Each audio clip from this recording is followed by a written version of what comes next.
ده بقى صوص تحفة. عايزين تعرفوا الطريقة؟ تابعوا معايا. عليكم ورحمة الله وبركاته. هنعمل سويت تشيلي صوص. دول 4 قرون فلفل احمر كبير اللي هو الرومي، وكل قرن منهم قصاده قرنين فلفل حراق. هنفرمهم في الخلاط وارجع لكم. بصوا كده فرمناهم فرم، مش عايزينهم ناعمين قوي ولا خشنين قوي، يعني كده. لو عندك كبة بتعمليهم في الكبة، ممكن بالهاند بلندر، ممكن تخرطيهم على ايديكي تخريط ناعم. هننزل بيهم بقى في الحلة. ننزل بيهم في الحلة وهصفي كده المية منهم.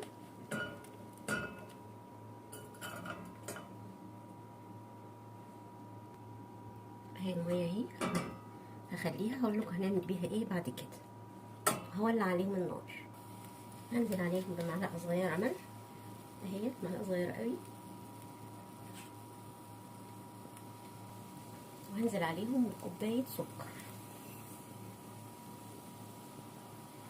واقلبهم.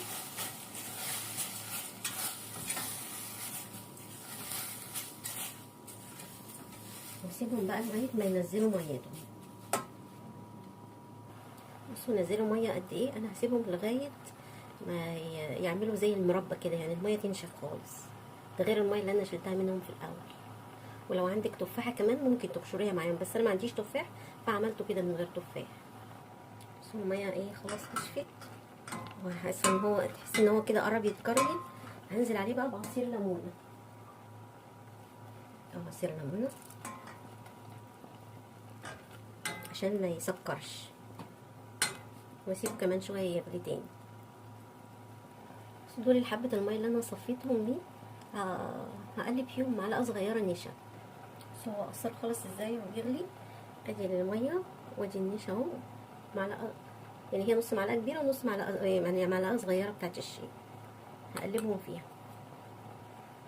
اهو، قلبتهم وهنزل بيهم بقى على الخليط.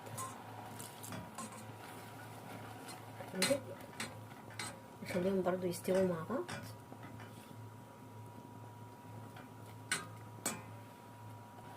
هو كده خلص بقى، مخدش وقت خالص على النار. وبصوا المعلقه الاول كانت ما بيبقاش فيها بيلزق فيها، كان بينزل منها على طول. دلوقتي بصوا عامل فيها ازاي، معنى كده ان هو ايه خلاص استوى.